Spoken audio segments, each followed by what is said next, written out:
famous, parang Korean black skin, ganyan. Bronze is with summer or like red girlies, or if you want to tan. And yung blush drops natin is for mga rosy girls like me. And yung outfit ko today, inspired just sa blushing drops natin. Yes, talaga naman ikaw ang radiant I think. rose collection na pinag-ahapon na ito. I'm the rose, thanks. So, ang second naman is pwede siyang i-mix with the base. For example, ito lagi nangyayari sa akin kasi minsan ang puti ko, minsan ang tan ko. Depende siya kung ano yung work ko.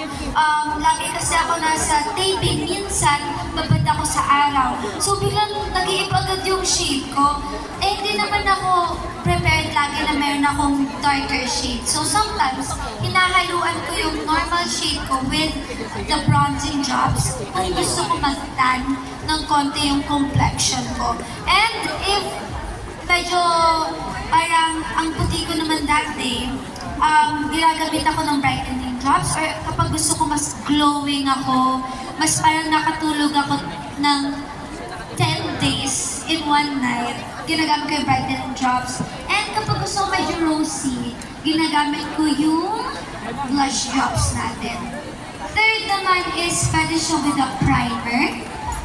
Pwede din siyang gamitin primer, lalo na yung brightening drops.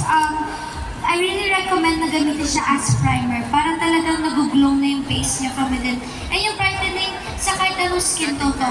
Yung shades po namin na bronzing, brightening, and blush drops namin sa kahit anong skin tone po. Bagay po sila, depende lang sa use ninyo.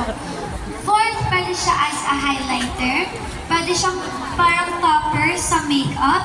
Minsan ginagawa ko yun kapag super matte ng skin ko. Kumukuha lang ako ng parang ginagamit ko Angel Skin Puff namin, yung beauty blender namin. And then pinapat ko lang siya sa face ko para magmukha akong donut.